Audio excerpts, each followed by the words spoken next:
.NET Rocks episode 612 with guests Jon Skeet, Glenn Block, and Ade Miller. Recorded live at Oredev in Malmö, Sweden, Friday, November 12th, 2010.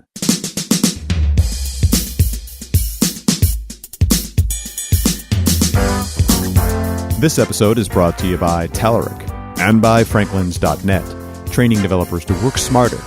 And now offering video training on Silverlight 4 with Billy Hollis and SharePoint 2010 with Sahil Malik. Order online now at franklins.net. And now here's Carl and Richard. Hi, this is Carl Franklin and Richard Campbell, live at Oredev 2010. We're here with Jon Skeet. Hi. Sir, would you like to lead with your disclaimer? Okay, disclaimer. I work for Google. I'm not speaking on behalf of Google. Wherever I go, I am not speaking on behalf of Google. I am solely responsible for my own comments. There you go. So what do you think about the Xbox? I have a PS3, I have a Wii, I do not have an Xbox at the moment. Yeah, and it's just the way that things happened. I wanted a Wii because it looked fun when they first came out. Yeah. I'm on my second Wii, actually. And I wanted a PS3 for Blu-ray, and there hasn't been anything that's particularly made me go for an Xbox. I don't have enough time. It looks loads of fun. I haven't got enough time to play all the games that I want. So I've got a problem like Google Mini. Can you help me with that right now?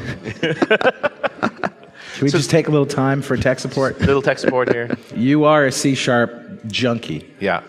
That's a good way of putting it, yes. And a Stack Overflow junkie. How do you do that? How many questions have you answered on Stack Overflow? I think it's about 11,000 or something. Good I don't Lord, know. Man. Are you married? I am, with 3 children. Does she know? There ought to be a Stack Overflow Widows. Yes, page absolutely. Right. But yeah, I fit it in during the day. I have a fairly long commute. Right. So I live in And on Reading. the train and as well. then You're not I doing go this into while you're London. driving, right? No. So you don't listen to Although podcasts voice on your activated, commute? text to speech, speech to text. No problem. It could be good. Yeah. Hey, talk to me about that. There are some questions that you could answer, right? Someone saying, it's giving me the same random number every time. Okay, don't use a new instance of random every time. See question over there. There are some things you can answer without really looking. Right. Wow. So what's your favorite parts of C# right now? Have you been looking at the new version coming up? I have been looking at taking apart, doing everything I can with the new version. So just for people who haven't looked at it yet, C# 5 has not been announced in a full feature set. No. Right. But last week at PDC, that's last week when this is recorded. Who knows when we see it. And it was actually 2 weeks ago, but okay. Okay. Time flies. Whatever. So when Anders announced a new sort of pair of keywords, async and await, so you declare an async method or an async lambda expression, and within that you can await, and it kind of might return immediately as a task, and then something else will happen in the background or whatever. So asynchrony, basically, which you looks must have gone nuts. exciting. Yeah. I did. So I knew that the Anders screencast was starting at 6:30 UK time. PM. So I got home, PM. I just about got home, told the kids to shut up, wanted to watch the streaming video, eventually Again, came we up. wonder why you're still married. Yeah. We're back to that again. Yeah. Just about got the PowerPoint, so the PowerPoint and the CTP binary were available just before he started speaking, so they were downloading, looking through all the PowerPoint, trying to absorb about 15 million sources of information about this all at the same time, because the Visual Studio async homepage came up at the same time. So there was a video with Mads, there were videos all over the place. There was Lucian Vishik's documentation, the documentation for the TAP pattern in general. It's currently called Task Asynchronous Pattern TAP. May change the data flow documentation. There's so much stuff suddenly become available. Well, let me ask you this. I don't really know anything about the async keyword and the await keyword. What is different about that than just using the parallel task library, creating a task and attaching it to some process? So typically you don't want to do one thing. You want to do something or many things at the same time. Or many things in a series. And then do something else when that's finished. Right. So you would typically, I used an example, if you are writing the Stack Overflow site, you might need to authenticate the user, then grab their user preferences, their reputation, and maybe whether they got any comments. So you want to do the user authentication first, and then you can do the next 3 in parallel, but only if authentication has worked. Right. And you want to write all of this. We know how to write things synchronously. Yes. We're quite good at saying, here's a flowchart, I'm going to do these things. right. And with a bit of thought, we can even say, I want to do that thing first, and then these 3, and then something else. Yeah. But expressing that with the TPL just directly is a bit messy. It's pretty good, don't get me wrong. Until now, it's been the best thing available. Yeah. But you end up having to write what are called continuations. So do this, and then when that's finished, could you call me back to do something else, please? All right. And you had to express that something else as usually with a Lambda expression So it or with doesn't another really read method. well, and it doesn't- exactly. it's It's all not- about readability Yeah. and expressing things Yeah. the way that you're used to thinking about them. So you can sort of have a synchronous-looking model Exactly. that works asynchronously. And you need to know that it is genuinely asynchronous and be aware of some of the details. I mean, this isn't going to make asynchrony child's play. Right. but it and does use the shouldn't. task library, you said. It does uses the TPL. Well, it doesn't have to use the task parallel library. Really? Actually, it does to some extent in that an async method will always return either void or just task or task of T. So there is Okay. that knowledge baked into so it's the using language. tasks, not threads. It uses tasks which may or may not be TPL hooked tasks. to threads. Right. Okay. So you may be calling something to say, I want to download something from the web. I may be calling 15 different web services asynchronously. Yeah. They don't have to use their own threads because they can use I/O completion ports. So that's all fine. They will use one thread, each of them when it comes back with a response. Right. They can all use the same thread to say, now run this continuation wherever you want. Right. And that wherever you want can be useful. So I'm mostly interested in what it would look like on the server side of things because I'm a Sure. server-side kind of guy. Yeah. But doing client applications, most of the examples have been given with client applications. You want to do all your stuff on the UI thread, but not block the UI thread while it's fetching things from the web. Right, So sure. you say, await this result from the web, and then modify the UI text box. Wow. Now, that looks That's like huge. because That's it looks huge. like it's either going to go wrong or going to block, because you need to be on the right thread, but you don't want to block that thread. And Right. it just looks wrong. Yeah. But actually what will happen, your method will return, as soon as it hits that await, it will return control to the caller, but having scheduled a continuation to say, run this continuation on the UI thread with the rest of my method. It's building a giant state machine. So it's Right. a little bit like the things that happened in C#2 with yield return and iterator blocks. Right. That's all building a state machine. Well, imagine that sort of times 10 Yeah. in terms of what it's having to work out to do. But the language Very is so cool. nice. It's easy to read that Yeah. and say and have a good sense of what's going to happen. Yeah, well, it's tricky. So there have been some blog posts about, do we need async in the method declaration? And in some senses you don't. So the compiler could say, well, you've got some await stuff, so we'll just make it async for you. Right. But then you've got the weird situation of, well, you've got to read down the code to see whether there are any awaits. What if you commented out the await line? Okay, I don't have to, just so that I can experiment, I'm not going to await for this task. Yeah. Well, then suddenly that changes the complete behavior of the method. Right. Right. Because it's suddenly synchronous. Well, if you've got something saying, do you know, whatever is in the method body, I want this to be Yeah, asynchronous. I like the explicitness. Yeah, exactly. It's explicit without being cumbersome. So sometimes you've got places where you have to be explicit, and it just ends Yeah. up being a pain. But this is Ceremony. 5 letters. Yeah. So They're little letters.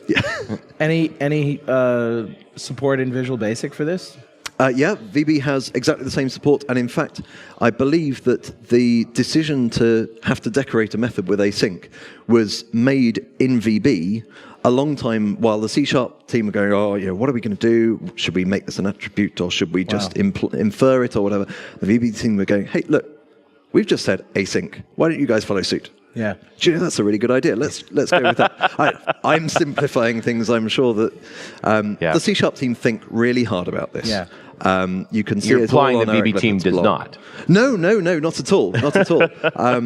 But Sounds like they had the answer. The C# in this particular case, at least, they had the answer, and also in the next version of VB, there's iterator blocks that we mentioned before for C#. Right. They've got a nicer version, Nice. which is really so they've got Make you what's switch called languages. anonymous iterator. No, they've got anonymous iterator blocks. So one of the problems in C# is if you want to validate any parameters, and you're going to return a sequence. Say you're implementing link to objects, which everyone does. Yeah. So you're writing select, and you say, well, okay, your source has to be non-null, and your projection has to be non-null. Yeah. So I'll write if source not equal to null. If source equals null, then throw argument null exception.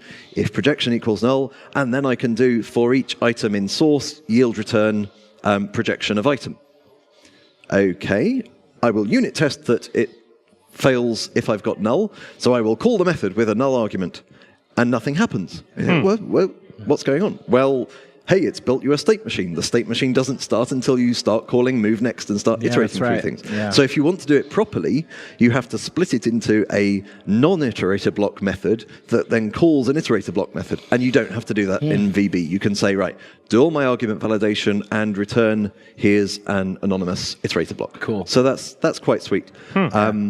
There's talk about should we get that in C#5 as well. Personally, I think it's possibly a little too late. I don't like the extra complexity for a relatively small benefit where the pain is already well understood. Right. Yeah. But, And adding that additional, you can't take the support of the old method out without breaking stuff. Yeah. So you're going to have a complexity of allowing both. Yeah. And that's kind of sucky. And as someone who reads the language specification, I'm deeply in favor of keeping things simple where possible. Sure.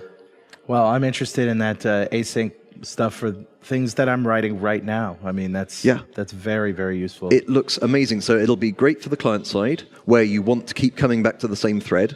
And people have said, because so many of the examples have been on the client side, so does this not work if you're using it from the server side, where you're probably starting off on a thread pool thread? Yeah. No, it'll work fine. Instead of coming back to the same thread, it will come back to any thread pool thread. You Whatever don't care thread. where your continuation Don't really runs. Sure. Or maybe, I've said, it would be nice if you could have multiple different thread pools, so you've got a server that's trying to respond to some high priority, are you still alive kind of requests. You want that to go into a small but dedicated thread pool.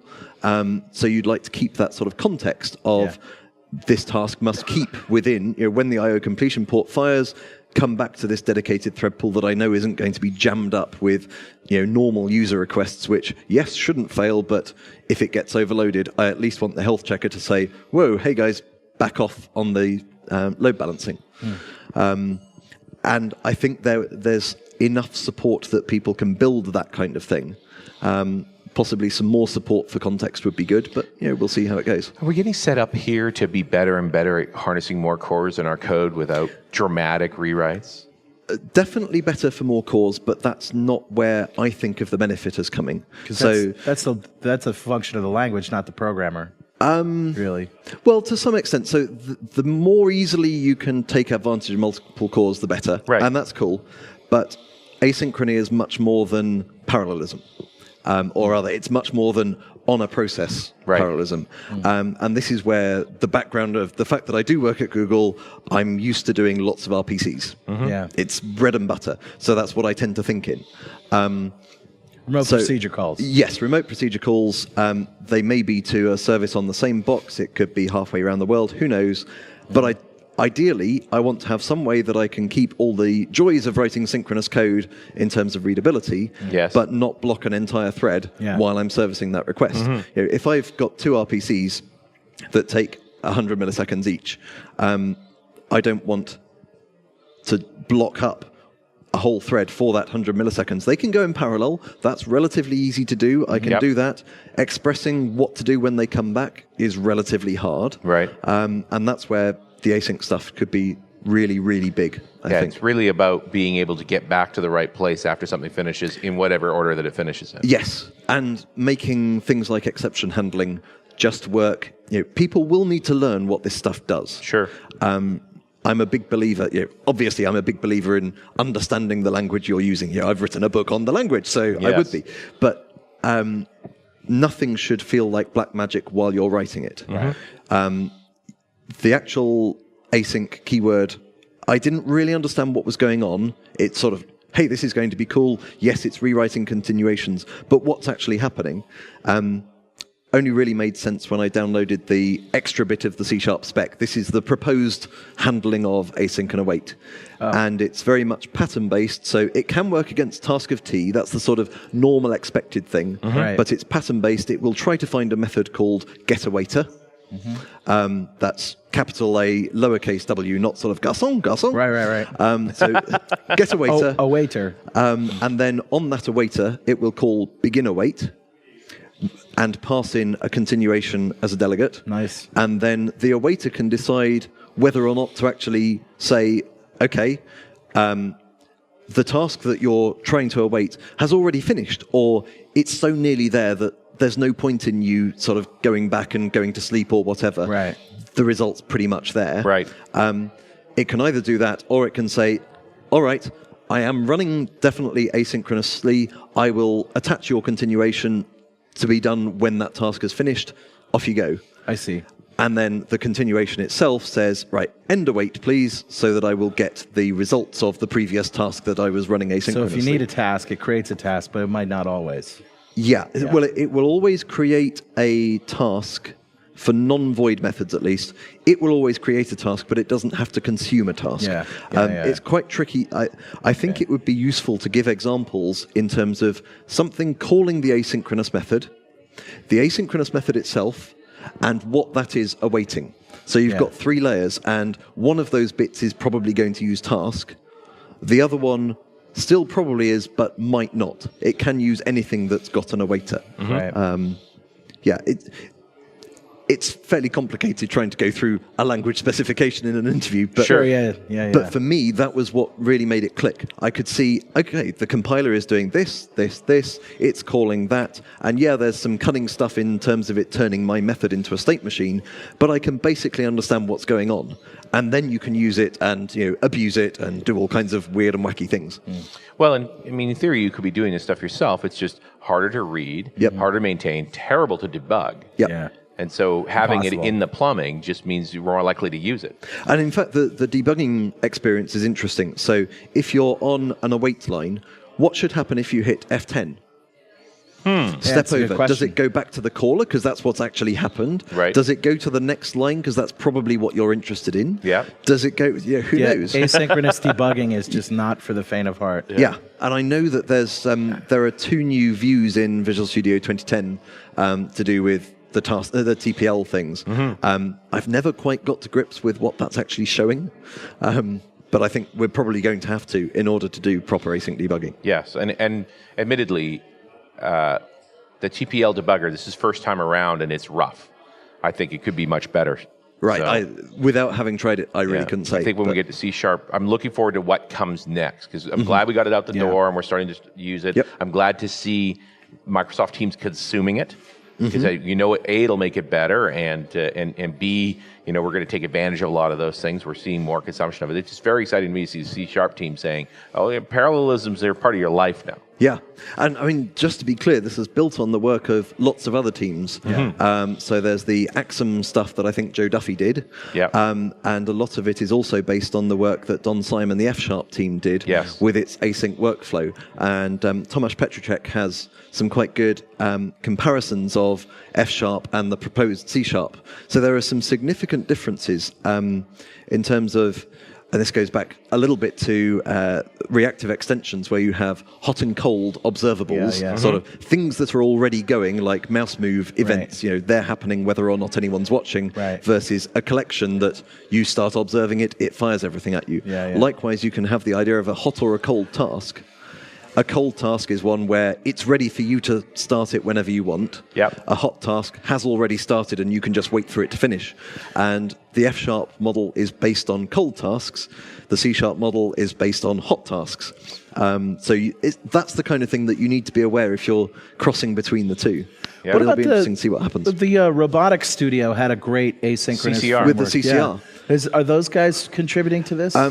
I think that was part of the inspiration behind it. And if you think back to what I was saying about yield return, building an iterator block, building a state machine under the hood, this is exactly the same thing. It's a slightly more fully featured state machine. Right. But you're basically doing the same thing. You're saying, I want to be able to come back to halfway through a method. Right. So I don't know how much of the actual technology was involved. But there are smart people in Microsoft who are thinking about this kind of thing and coming up with interesting approaches. Sure. Yeah, it's great. Well, John, what's next for you? Are you speaking or So writing a I'm book? done or what are you doing? speaking at Oredev now, which has been great. I've spoken about abusing C# and some mistakes in C# and .NET. What would we have done differently? That looked like a fun talk. Well, it was fun for me. I don't know about anyone else. So next things for me, going home to London, to Reading and having some sleep. But longer term, really following C# 5. Yeah. It's going to be awesome. I can't wait. Great. Well, come back and talk to us again. Absolutely. Thank you very much. Thank you, Jon Skeet.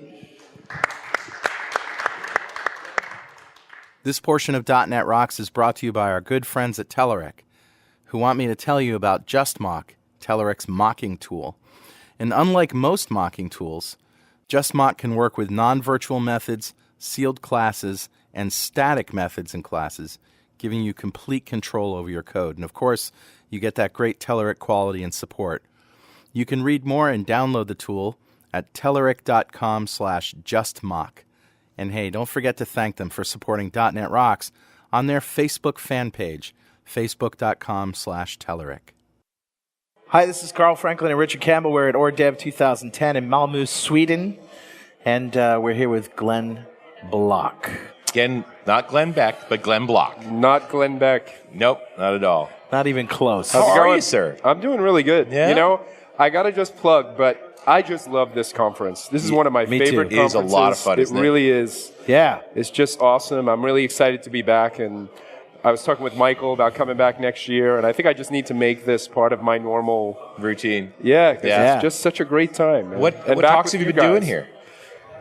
So it's kind of interesting. One talk I did, will be no surprise, is the stuff that we've been working on with WCF, my new home, Right. which we announced on the last show. Yes. Yep. You've de-meffed yourself. DMF. You're methless. Well, I kind of like The Sopranos, though. Just when I thought I was out, that- I get dragged. they'll Back. pull you I back keep in. getting dragged back in. As a matter of fact, on this trip, it was like, hey, you're coming to Norway, which I'm going to next. Like, would you mind doing a couple of MEF talks? It's like, okay. You've got a brand there, Glenn. It's not a bad Well, I thing. created Demefferize. it. I know. I definitely can't blame anybody but myself. No. Yeah. So I gave a talk on that, which I think went really well. I was excited to see people that, were saying, and continually we've been hearing people that when they see where we're going are like, this is a really good direction. Yeah. Now you're talking about WCF. WCF, seeing where we're going and actually simplifying things and making certain types of scenarios that customers really care about. Yeah. Much Isn't the more source approachable. available now? Well, we just launched on WCF.codeplex.com, which is huge. We've never put our source out there before. So Yeah, we now have a website where and we're not just putting it out there once, we're actually planning to do bi-weekly to monthly drops Wow. so that we can get customers really weighing in and helping us actually through the design. So was this at the bequest of your customers who just really needed to know what was going on under the hood, or what spurred it on? I think a lot of it was a drive from our side that we wanted to really get our stuff out there so that we could pull people in and give them a chance to look at it and weigh on and actually use it within their environments. Wow. But we did find early on, like when I first joined the team, my first month or two was really going on these different road shows and meeting with people at different conferences and meeting with people like in the REST community and saying, here's what we're up to. What do you guys think? And there was a strong desire there to say, hey, we like what MVC did and what MEF did. Can you open it up and put it out there? And we'll put the time in. If you do that, we'll put the time in to, really give you guys feedback and help shape this thing. So the shipping version is still WCF 4 that came with .NET 4.0? WCF 4 is what's in the box. Right. Mm-hmm. And the stuff that we're putting out there right now builds on top of WCF 4 today. Okay. So that we're not forcing you to upgrade or in any special way. Have you got any feedback already? I mean, I've been extremely happy with the feedback because, there's we've heard no shortage of feedback on WCF, both positive and negative. Sure. Yeah. And I think the feedback has been overwhelmingly really positive and saying, Wow. people really like the direction. And I give the community a lot of credit for that, because I think it's because people were willing to invest their time to work with us that that's why we have something that, like I have this, this is a Glenn phrase that I always say, which is, I don't want us to tell you that this is the right thing for you. Yeah. Right. Let you tell us, customers tell us this is the right thing. Yeah. Yeah. Right? And so I think we've really been driving on an effort to do that, and that I think we're seeing the fruits of it now. And we've had so early on, before we got to Codeplex, I kind of went on this mission to because we really were focused on HTTP and REST. Yeah. And we said, there's a lot of people out there in the community that understand this. People like folks that are writing books on REST, like some of them presenting here, like Ian Robinson, Jim Miller, and there's people like Sebastian Lambla, who's really respected for Open Rasta. Sure. And we went directly to these folks and said, hey, this is what we want to do. And they've been helping us even before we've been on Codeplex. So that has been really great, because it's helped our team to say, what are you guys doing in the real world? What are the things we should focus on versus not? And of course, we have to balance that, because we always have some internal things we need to meet, like Azure and things like that. Yes. But it has been supremely helpful to have this really fast feedback loop. And, our advisory board, I really tried to get people that were committed so that we could have a very focused kind of experience. It's been very respectful, and they've really been helpful. And they've been saying things like, this is the first time we feel like Microsoft is actually listening to us. So I feel really good about being a small part of that. What kinds of on our team? What kinds of suggestions have you already taken to heart from the community? So one of the things we took to heart was not to get opinionated about REST. That there's huge variance of opinion. Yes. On what REST is, and it really has two levels to it. There's a whole bunch of people that use the term REST that don't actually mean it in the sense of how Roy Fielding, who wrote his dissertation, coined it. That's one area which I think is just a big misnomer. Right. There's the second community of folks that all understand the dissertation, but just have varying opinions on what the right way to do things is. The area where there's no variance is HTTP, the protocol. The spec is there, it's clear. Yep. Right. So what we've done is made a decision, because we could have early on said, we're going to give the Microsoft opinionated framework on REST. Right. We decided, based on the overwhelming feedback, that was the wrong thing to do. So we stayed opinionated about HTTP as an enabler for you to do whatever you want to from a RESTful perspective. And that's going to enable the guys, many of our advisors who have different opinions, to build their own frameworks on top that say, hey, if you buy into my way of thinking, here's a framework that does that, but it's more of an option instead of a forcing Right. So the WCF underlies all of that, but you can do these implements on top of it the way you want to do them. Exactly. So that was one big area, I would say, that really affected the overall strategy. You have a couple options there. You could build the different frameworks the way that people want them as optional layers on top. Absolutely. So because we took an unopinionated design, that allows us to still go into those waters, and we probably will to a degree. All right, good. But it doesn't block people who will feel like, the problem I think we get into is when we go down those waters and it's closed off. Right. It's like, that is the choices we made. If you don't like it, go somewhere else. You got to use it this way or you can't use it. So you can implement a stack on top of HTTP. I really believe, and we really put that went in the box, but you're not pushing it on anyone. Absolutely. We really went for get the fundamental pieces in place that both we can use to iteratively build upon and customers can use. Well, wasn't HTTP already in the box in WCF? It was, but I think what we heard from lots of customers is that the experience that we had was not optimal for people that really want to leverage the richness of HTTP. Okay. What we have in the box, WCF is extremely powerful when it comes to talking different protocols. Right. But in order to do that, there's always this least common denominator. Right? And I think what we found with HTTP was folks were saying, it's too limiting because of the fact that what's there is really designed to talk to everything. Right. And I pay a bit of a tax because, if I don't care about these other things, why do I need to use an API that was designed with a bit of an abstraction to address those things? So we're not deprecating that. That's still alive and well, but we're saying if you really care about HTTP, and this is what we heard customers say, let's give you an experience that is targeted specifically just for the that concerns protocol. Just for HTTP. So are you saying something like everything comes back as a string from an HTTP request and you just get the string, whatever you want to do? No, what you mean by lowest common denominator? What we're doing, you mean today in WCF? Yeah. I think today in WCF, the most interesting thing that the platform optimizes around is the body. There's the body of a message that gets represented in different ways. Yep. And in the early days, it was always SOAP Right. over a different transport protocol. Yeah. But when you get into things like HTTP, it's like there's these things called headers that actually have major significance with if you want to build systems. Because I think, why do people care about this stuff? It's because there's all this infrastructure in the web. It's like a credit card that's accepted everywhere. Right. It's already there. Yeah. It's already there, but you need to play by certain rules to be part of that club. But anybody can be part of that club. Yeah. But you need to care about some of these things like control headers and entity headers and things like e-tags and all these other things.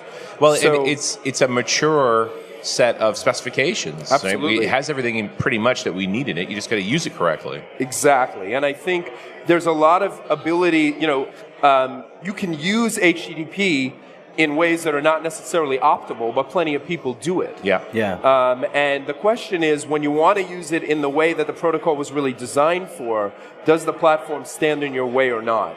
And so we're trying to remove a lot of that ceremony. So just to give you an example, one of the things we've done, which is very common in other frameworks outside of .NET, is we've introduced these set of abstractions, very nice, strongly typed APIs for working with HTTP, request and response. Whereas today in WCF Web HTTP, you end up working with static APIs, and it doesn't give you all the rich access to HTTP. Now you get this nice class called HTTP request message, and when I go down to the headers, I don't get a dictionary. I get like headers.accept, and it's strongly typed, and I can pull whatever I want out of it. Now, the second part of this, though, is not everybody's a master with HTTP. So if we surface HTTP top to bottom, which we're doing, then that's great for the guy who really understands the spec. What about the person who doesn't?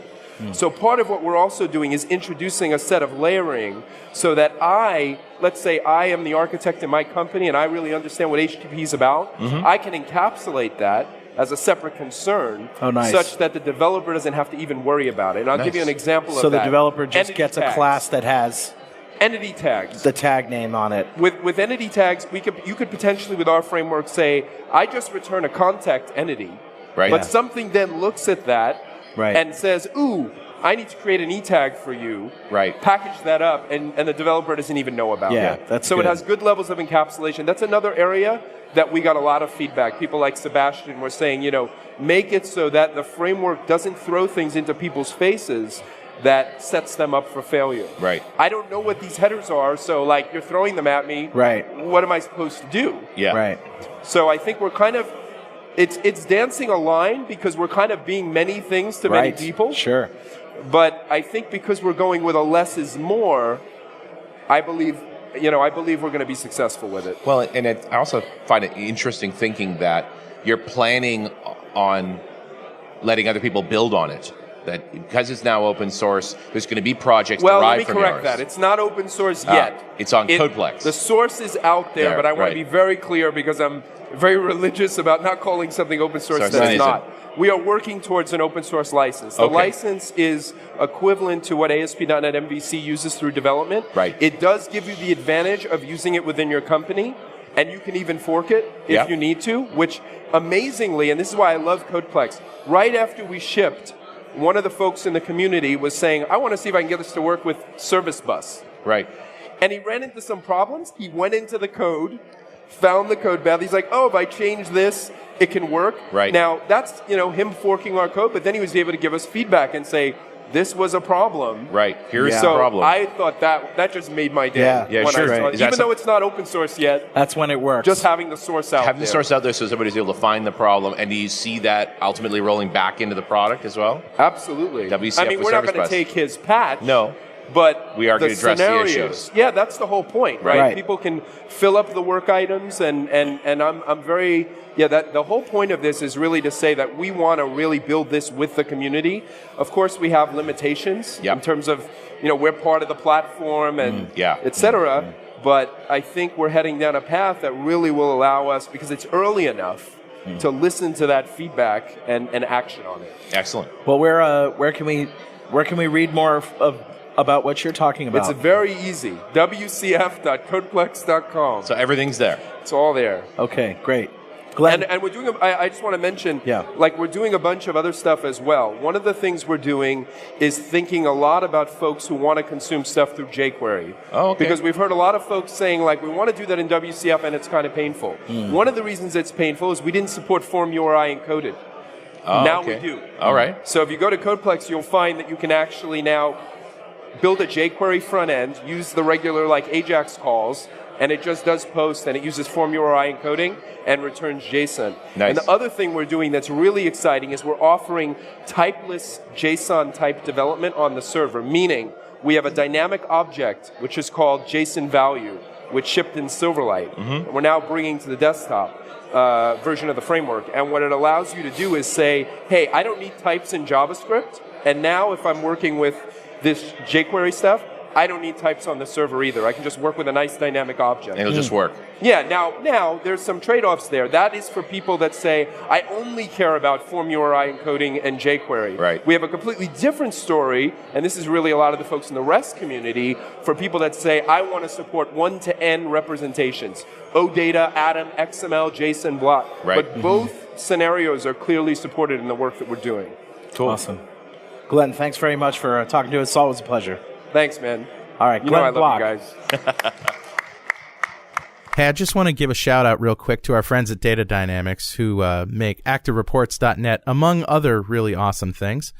ActiveReports.net is great because it allows you to just build your reports with an easy editor, embed them right in your application, provide PDF and HTML output, give your end users a report editor, royalty-free of course, a great access report upsizing wizard, and all this for a price that isn't going to break the bank. ActiveReports.net from Data Dynamics. Go check it out now at datadynamics.com. Hi, this is Carl Franklin and Richard Campbell from .NET Rocks, and we're at Oredev 2010 with Ade Miller from Microsoft. Hi. Hi, good to be here at last. Yeah, thanks for coming out. Did you do a talk this morning? Yeah, I did, yeah. And what was it on? So I was talking about design patterns for parallel programming. Interesting. Wow. Yeah, one of our favorite subjects, too. Yeah. So I think parallel programming is going to be hugely important. And, Already is. And I'm hoping that Microsoft gets us the tooling that'll actually make it feasible to do. Yeah, I mean, I think there's a lot of the sort of interesting stuff coming out at the moment, and really from Microsoft, you're just seeing sort of the first interesting pieces come out with .NET 4 and the task parallel library, and the equivalent things that they shipped with for the native C++ programmers. There's an equivalent library there. But there's going to be a whole load more stuff coming out, and then of course there's all the inherently parallel environment that is Azure, for instance. Right. Yes. So I mean, overall, I think there's going to be a lot of kind of interesting things coming out in the next couple of years. We've been talking. We've talked all around .NET 4 and P-Link and the parallel task library. We know that software transactional memory kind of died under its own weight, I guess.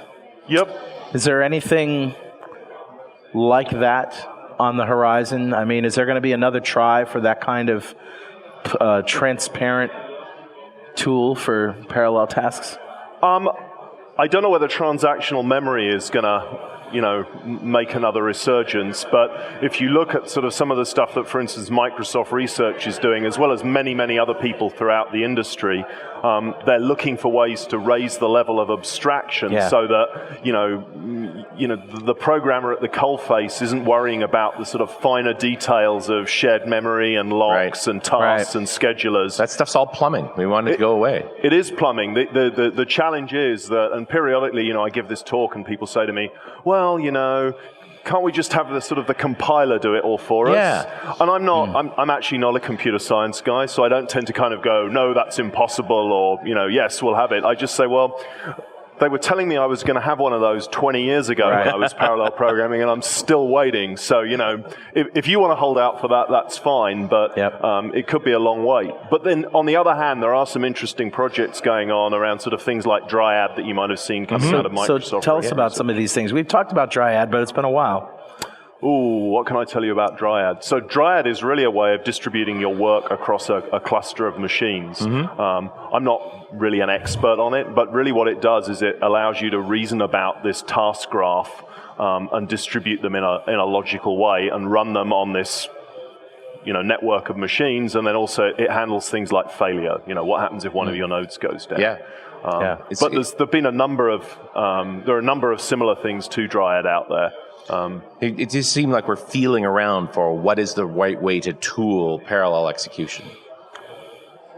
Yes, I think to some extent we are, in that if you look at almost all technologies, at the beginning when people are trying to solve a problem, you see an enormous diversity of solutions, right? If you looked at the first cars or the first mountain bikes, with suspension on them, you see people doing lots of sort of different and strange things, and then slowly you tend to coalesce on a set of solutions that seem to work in a sort of a reasonable way. Well, we saw that in programming. I remember in the 80s, I'm just old enough to remember the explosion in object orientation. When object orientation became a good idea and we really wanted to try it, all kinds of languages lit up. We did this crazy, remember Eiffel? And of course C++ came on top of that, and there was many other languages that came along all at once, and then it sort of rolled back up again. When we accepted object orientation, any language you worked at worked that way, if it was unavoidable. I really like the progress. I use the description for folks of going from discipline to tooling to platform is C to C++ to C sharp. In C, you could use objects if you wrote the code yourself and were very, very careful. In C++, you had a bunch of constructs that were object-like, so you had an option to use objects or not. And in C sharp, everything's an object. And I'm looking for what parallel will look like doing that same thing. We're at the tooling phase right now, where we have parallel task library and so forth. But what does a parallel platform look like? And you can actually see that in if you look at the number of parallel languages people have developed over the years. I mean, there's just a plethora of them and new ones too. Closure. Yes. I think it's very interesting. So in fact, that's interesting. So there's been, if you look back over the last 20 years of people writing parallel code, there's been this just incredible number of languages. Tim Mattson at Intel has an entire PowerPoint slide just covered with the names of these things, all in teeny tiny print you can hardly read. And yet now what we're seeing is as parallel has moved from being merely an interesting problem to being an important problem because we all have these multi-core machines, you're seeing a sort of an explosion again of people trying functional languages, of trying to add features to things like C sharp to make that more tractable for writing parallel code on. It always seems when we talk about parallelism, we have a list of half-assed solutions, and that's what we always talk about. I'm really interested, of course everybody is, in the thing that's really getting the most traction. So what excites you the most out of all of these languages, patterns, technologies that you've seen? What excites you the most? I think what excites me the most is this sort of realization that we do need some fundamentally different programming models, and that some of the things, not necessarily functional languages per se, but some of the things that are coming out of the functional languages space, this notion of immutability, for instance, are really very interesting. And then some of the other things people are doing with languages around how to deal with shared state, how to avoid writing locks and that sort of thing. You just never lock. You never needing to lock, so we don't have to deal with the You kind of never need to lock. So I always sort of basically say to people, if you're about to write a lock in your code, you should kind of think twice about it. Right? Maybe you need it, but maybe there's a better way, and you should kind of take a step back. Well, I think Stephen Taub had that line. If you say create thread, you've already failed. Right. There's a better way. Yes. Go in a different direction. I think the same thing. Once you get to a point where you need a mutex, you're already down the wrong path. You need to go a different direction. Right, and in fact, if you look at the task parallel library, that's really trying to abstract away this whole notion of creating threads. You should think of everything in terms of tasks. So it really gets rid of, and all those tasks are effectively scheduled against a pool of threads, but you should have nothing to do with that. Yeah, you don't want to own that. Yeah, and the advantage of that is that from a programmer's perspective, it gets you out of the business of worrying about as much what hardware platform you're running on. Right? So the interesting thing about code today is the code you write today will probably outlive the hardware you run it on. Yeah, probably. Right? Well, that was true before, but the next piece of hardware you got was just the same hardware with a bigger clock. Yeah, right. It went faster. Yeah, it ran faster. So your code just magically ran faster. Yeah. Now you're going to get a piece of hardware with more cores. Well, if you've started hard coding things against threads, and you're very happy. You've got a 4-core machine. Everything is using 4 threads. Everybody's happy. If you go out and buy an 8-core box, well, now half of that box is just not being used. Yeah. And the thing about scheduling tasks and worrying about tasks is you can abstract that away and have the scheduler say, well, your app had all these tasks that it needs to do with these dependencies between them, and it can reason about how to schedule those. I now seem to have 8 cores, so well, I'm just going to schedule more of them sooner. Right. Whereas before you'd have scheduled the 4 on the 4 threads you'd created and you were done. That's what you So said. yeah, the minute you start scheduling threads or creating threads of your own, you kind of started to lose the battle. So you think the parallel task library is one of the more exciting technologies for developers doing parallelism? Yes, I think it is today, especially on .NET when you combine it with some of the work we did on patterns. Right. So really the idea there is you would like for your programming language, your tool set or what have you, to kind of rigorously enforce a lot of these things around sort of scheduling and task creation. And that isn't really available today, but what you can do by following some of these well-known patterns is you can sort of cut down the problem space and you make yourself much more likely to do what I call fall into the pit of success, right? You take your problem, you kind of think about your problem, you reason about the number of tasks it's got, the number of dependencies you have between tasks, and then you try and fit it to one of these well-known patterns. There's been a lot of work on this over the last especially over the last 3 or 4 years out of the University of Berkeley in California and the University of Illinois up in Champaign. And they've actually identified a whole load of these patterns, and that's really what we based the work I did on with the people I wrote the book with. So these patterns are well known. Are they complex? Is there any one of them you could share with us? Yeah, so most of them are actually fairly straightforward. So, if you take a pattern like the pipeline pattern, pipelines are fairly interesting because what a pipeline lets you do is it lets you take something that inherently when you look at it, you think, I can't parallelize this. Right, because in a pipeline, it's a serial pipe. Operation A finishes and then Operation B can start. You can't start Operation B before Operation A finishes. Right. So if suppose you're processing a series of video frames, right? I don't know, you've got one of these really cool apps that takes the shake out of your home videos. If your home videos are anything like mine, they've got a lot of shake in.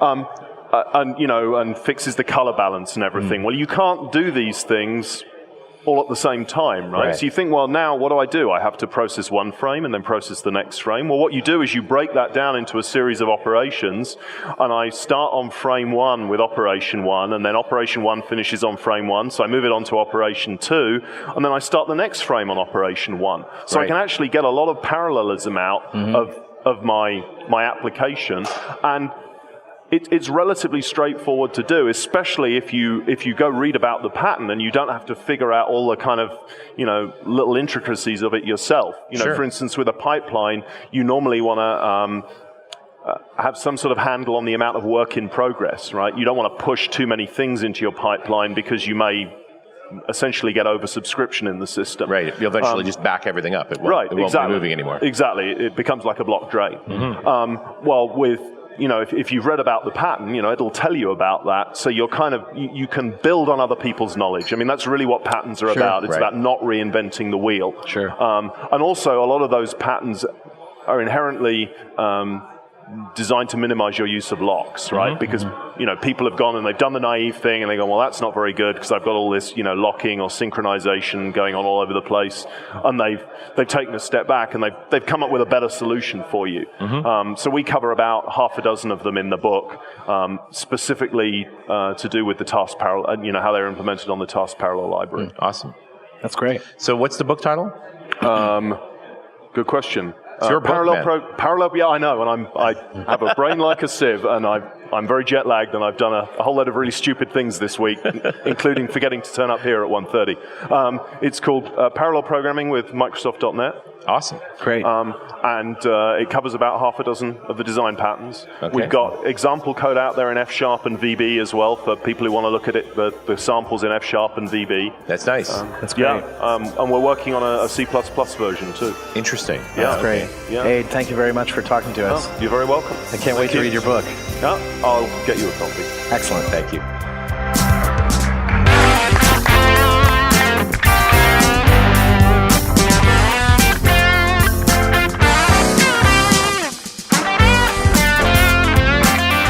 .NET Rocks is recorded and produced by PWOP Productions, providing professional audio mastering, video, post-production, and podcasting services. Online at www.pwop.com. .NET Rocks is a production of Franklin's Net, training developers to work smarter and offering custom on-site classes in Microsoft development technology with expert developers. Online at www.franklins.net. For more .NET Rocks episodes and to subscribe to the podcast feeds, go to our website at www.dotnetrocks.com. Got a transmitter banned by the FCC. Yes, I'm a